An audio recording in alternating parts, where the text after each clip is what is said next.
Hey guys, it's me, CEO of Acquire.Fi. We have Andrew here from Magnus Capital. Thanks for coming back to the show. I haven't been doing any videos this week because I've been traveling, but I'm trying to get at least one or two video pushed, and one of them is always with Andrew. Andrew, what are you seeing? What's up? Hey man, how's it going? Thanks for having me, as always. Seeing a lot of bloodshed out there, at least in the crypto world. Equities kind of bounced back kind of nicely based on this FOMC kind of stuff, but I can see the market kind of pulling back again right now. But we can kind of start with the seasonality updates. Right now, if you look, we're coming into August now. I guess we are in August now. And so based on seasonality, this is when market is supposed to get pretty soft. We do expect a bit of a sell-off. So based on this, I think that's kind of what we were seeing. The market was just kind of selling off the past couple of weeks. And then hopefully by mid-August, we can see some kind of temporary bottom. For us, we also like to follow the technology sector just because that's kind of where we're kind of lined up with. Also with this chart, if you look, it's looking like mid-August to be like the bottom. If you look at this chart, it's looking pretty soft and like rangy coming into August, and I think we're already kind of seeing that reflect in price. I can kind of flip over to the charts if you like, or let's go. Let's go first and see what the Fed was saying yesterday, because basically a lot of different cryptos went down because of that. So Fed was supposed to come up with saying, hey, we're going to cut the rates. Obviously, that did not happen. And now we're facing a little bit of a dip in the whole market. I think overall, like what I'm seeing on the fundraising stuff and also in the liquidity on the OTC side, it's been pretty quiet. There are some bigger deals happening, and those deals are with bigger discounts than before. So we're looking at minus 60, minus 70%. I'm still buying a BTC. I'm DCAing, but Andrew, what's your take on Mr. Powell? I mean, it definitely sucks that they didn't cut rates, but I mean that was kind of as expected, right? Like, I think the general consensus from like most people was like they weren't going to cut the rates. I think a lot of people are speculating September is going to be the month that they are going to cut, but I think Powell did mention that like, it's going to be tough to try to cut rates while the inflation data is still pretty bad. Maybe it takes 1 month to fix that, but I kind of doubt it. So I don't want to be too negative, but I don't really see them actually cutting it in September either. But let's see what happens. Just to go back here, they are actually saying like, hey, September rate cut is going to happen. But obviously, yesterday we also saw Iran and Israel going into a war mode, and that will affect the market overall. But let's go back to your chart. Yeah, definitely some fear stuff going on. The U.S. government also sold some of their Bitcoin, I believe. And then Mt. Gox is also moving a bunch of their funds recently again. So I think until we get past like all these like fundamental kind of events, it's going to be a kind of a tough case for the crypto to kind of come back to life here. Surprisingly, but it's pretty strange to see like US dollar going down and crypto going down at the same time. Usually, that's what I mean. So like yesterday or the last 2 days, like Dixie, we had a really nice like rejection here on 38.2s. So this was just kind of like a dead cat bounce. So when this was kind of breaking down, I was like, okay, nice. Like it should be good for risk on assets. If you look once we go over to the equity charts, you'll see that it did rally pretty hard. But then crypto didn't. It actually sold off more. So that was kind of a shame. When I look at the momentum here, it's not showing me anything like too bearish. If anything, we are starting to just see more of like these like W's forming. This was a W that broke out. It is just being retested now. And then we're kind of right back to like 38.2 support. So there's this little tight range here between the two 38.2s that we're just going to be kind of bouncing back and forth for a little bit. Ideally, you want to see this continue down further. You do not want to see this coming back up, and then you don't want to see it to break above that either, because then that's a very bullish signal. And then it'd just be hands off for risk, essentially. When I go to the... By the way, question Like I saw gold going all-time high, 25,000. No, 25, 2,500. Now it's pretty weird, to be honest. Like dollar going down and gold going up so much. Usually it's not that much, but here we are again. Yeah, maybe just out of fear. Maybe people are tired of going into Bitcoin instead, and then the money's coming back into gold. It's a safe asset, so I could see the rotation coming into that perhaps. I don't really follow gold too much, so I'm not too familiar with the whole market cycle there. But yeah, I got the S&P chart here right now. So like I said, like the Dixie was breaking down pretty hard. And as that was breaking down, we had equities come in, ripping pretty high. We had this like pretty big gap fill. So this is the gap fill that we mentioned last week when the price was breaking down. And I was like, this price will probably try to consolidate here. And that's kind of what we did. We came back, consolidated. We were pretty close to the 30.2 support. I actually kind of was hoping it would have actually tagged it, but we didn't actually get that. So I do still suspect that there is going to be another leg down, perhaps. And then based on momentum, you still had the bearish divergence and conditions to show that momentum was pretty weak, at least to the bull side. There wasn't any oversold conditions or divergence yet. So I think this was just mainly like a purely price action. You can already see price kind of pulling back here a little bit. Retesting this original breakout. So probably just have to watch how this plays out within the next week. I think a lot of this was just priced in for the FOMC. And if we go over to the NASDAQ, kind of the same thing, same idea. We are supposed to be a little bit weak coming into August. But this one actually bounced off the 38.2s. Now we're kind of pulling back. This one is a little bit more of like a V bottom, and V bottoms generally do get retested. So I think we're just gonna have to sit and wait and see how this kind of resolves. Maybe this prints out another W, or this just kind of prints out another leg down. Ideally, I want to be long in these long reload zones, right? These 61.8 to 70.6. So these are kind of like my targets, and then obviously you got a little more gaps down here and stuff. So I wouldn't be surprised, especially if we start getting a lot more war talks and war fears coming in and stuff. So, my general levels that I like to kind of go heavily in longs is once you're in these reload zones. It's going to take a while. Yeah, it might be a while. It might be all of August and then into September even, or they might just keep propping the market up. So I think we'll just have to kind of look at it week by week.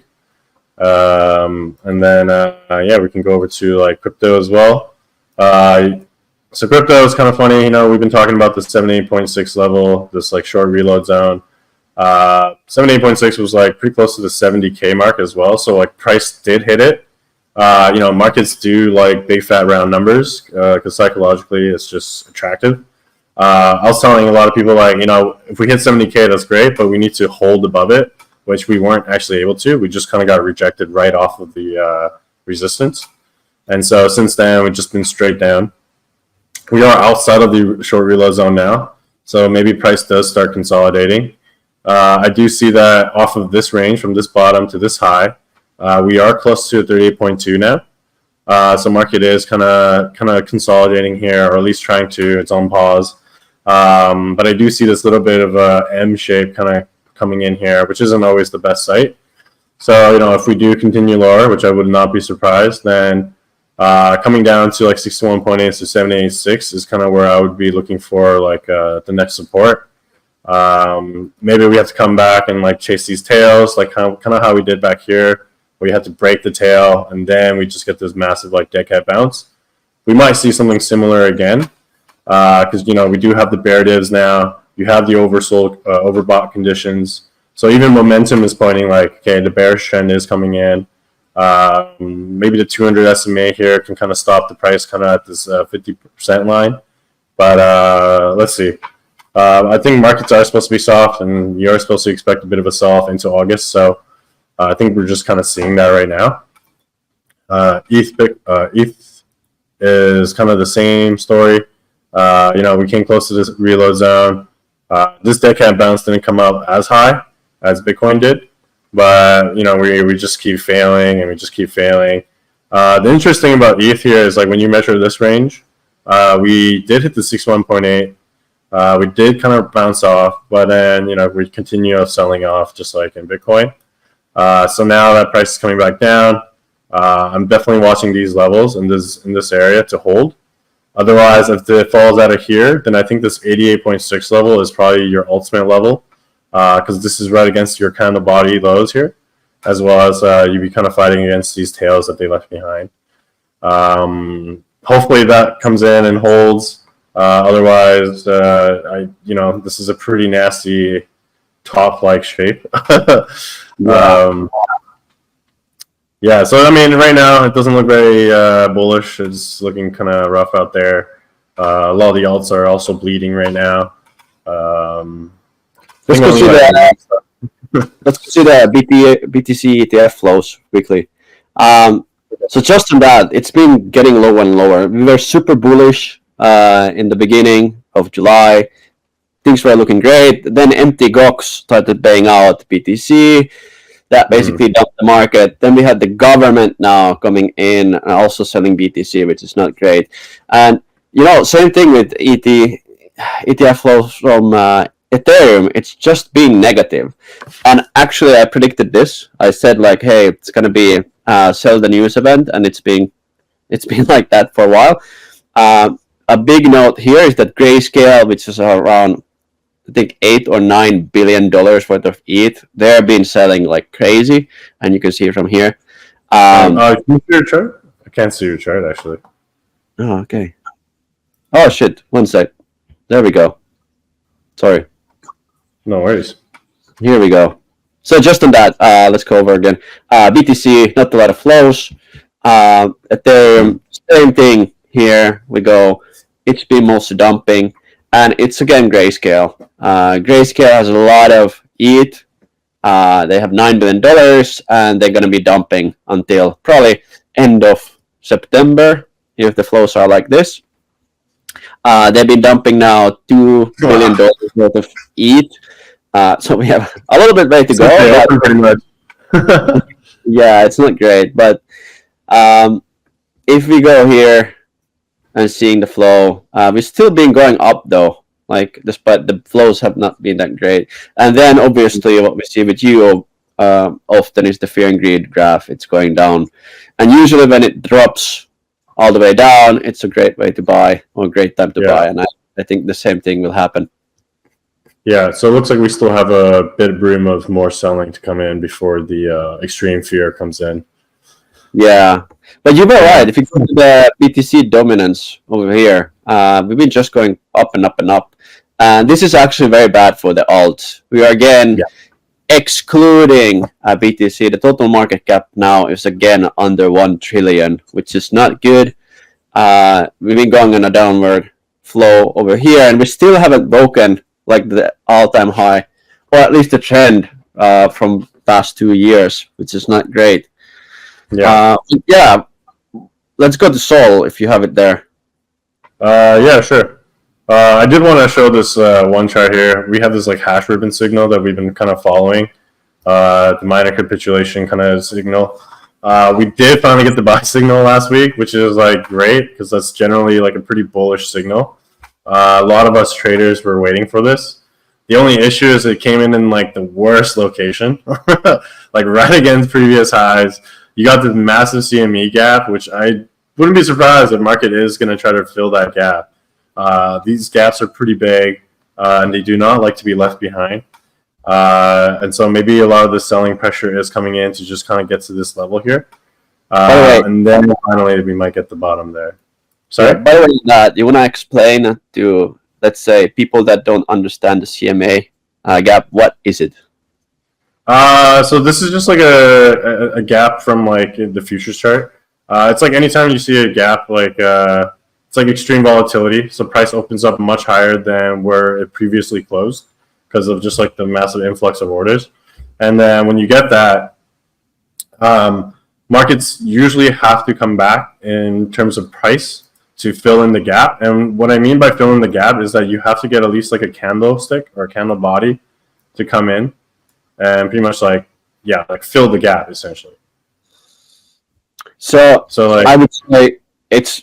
I'm gonna share my screen quickly. So if we look at the liquidation heat maps or heat maps overall, it's where the liquidation has not packed so much, right? Like it's when there was a lot of liquidity and the price just jumps through the liquidity. They flow a lot of liquidity on one floor, and then underneath that there's like nothing, right? Yeah. Got it.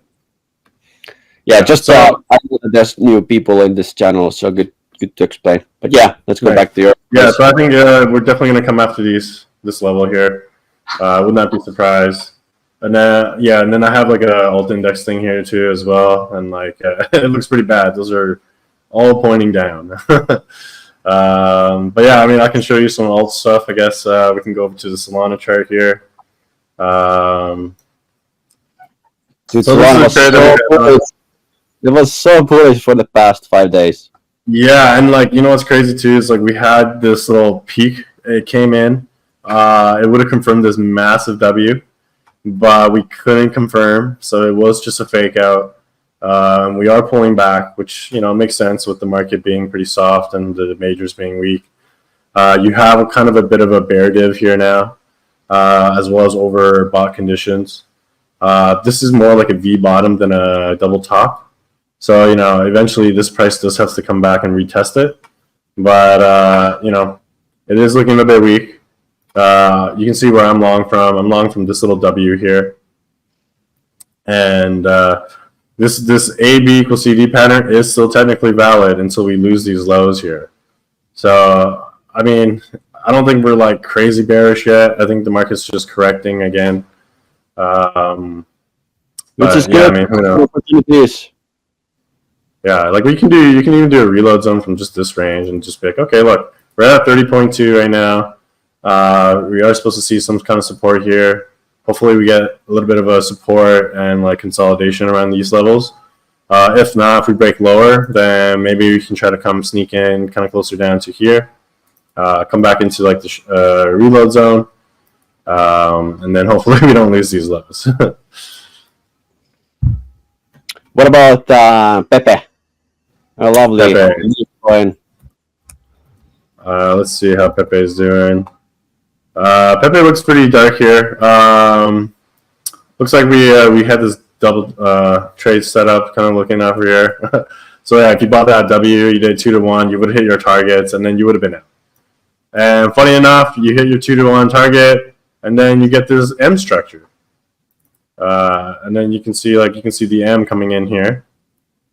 And then yeah, you can just do like a 2-to-1 coming back down this side, if you wanted to.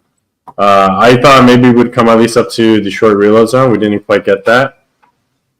We just kind of came back up to the 50% line of this range. And that just kind of looks like it was just like a dead cat bounce to me. We had a huge amount of selling pressure. You get the dead cat bounce, and then we just kind of continue on to selling off again. So unfortunately, it's not looking the best. You don't really have like a proper div here. You didn't get overbought conditions either. So the momentum is pointing to the downside, but it wasn't confirming any bear divs here yet. So we are just kind of retesting this original breakout. Got it. Yeah. Let's take one. Let's take one more trade and then end the stream. It's 20 minutes already. But yeah, let's take Near or Celestia. Near. Okay, we can do Near. I haven't looked at Near in a while. It doesn't look too bad. I mean, it is selling off. You know, we can kind of like play off this range. So you can do like a reload zone from this range here. And based on this little range, if you're saying that this is the actual bottom, you would kind of come in, step in around these levels right now. Ideally, you would want to see a W kind of forming within this box area, just like a W shape like here. There wasn't like a full-on bear div or like overbought conditions, so the sell-off is just like a correction more than anything. You do have like the bullish divergence playing off of this still, and yeah, I mean, I think like you are in the area of like looking for some kind of consolidation here. If you really want to get in cheaper, then like you could like jump on this even larger range. I think on fundamental levels, Near is doing quite well on the AI stuff they're pushing. So that's why I'm looking at it pretty closely. Yeah, it's holding up pretty well here, I would say. And then Tia, Celestia. Celestia kind of got wrecked here. It's I actually took a stab here at 70.6. There was a little bit of a double bottom here that I took on, and then there was a nice one that carved out, and I was just like, man, this looks ready to go. But then it just got slammed by this trend line, and it couldn't break out. And unfortunately, now it's kind of selling off. You do have like a bit of a bear div here now, which kind of came in. So not the most positive looking signal, but we didn't lose these lows yet. Hopefully we can kind of consolidate and we get a little bit of a W coming back out, and hopefully we can get into the other side of this trend line. Got it. I'm gonna show one thing quickly, and then we can end the show. So this is obviously, people who don't know, Acquire.Fi does investments. One of our investment that was Pitchy, which is basically pre-market token trading or points trading. There we go. One sec, and here we go. Can you see it now? Yep. Yeah. So I'm super happy that they were in DAO Maker yesterday, and they got everything fulfilled, oversold 25x, which is kind of fantastic on this. Yes. These conditions, people who don't know, we do private investments, and if you're Acquire.Fi member, as a lot of people are, we are here, you got in pretty early round. I think we were in 10 million FDV, and DAO Maker was 25 million. So we are 2.5x up, which is awesome in this market. Nice. But let's hope everything will goes well. And Andrew, thank you for joining the show again. Thanks for having me. I think your precious time is here, very valuable. So thank you again. Next week, we're going to see you, hopefully. And good luck, everyone. Please subscribe, like, and anything else, Andrew? That's it for me, I think. Thank you, guys. Keep going.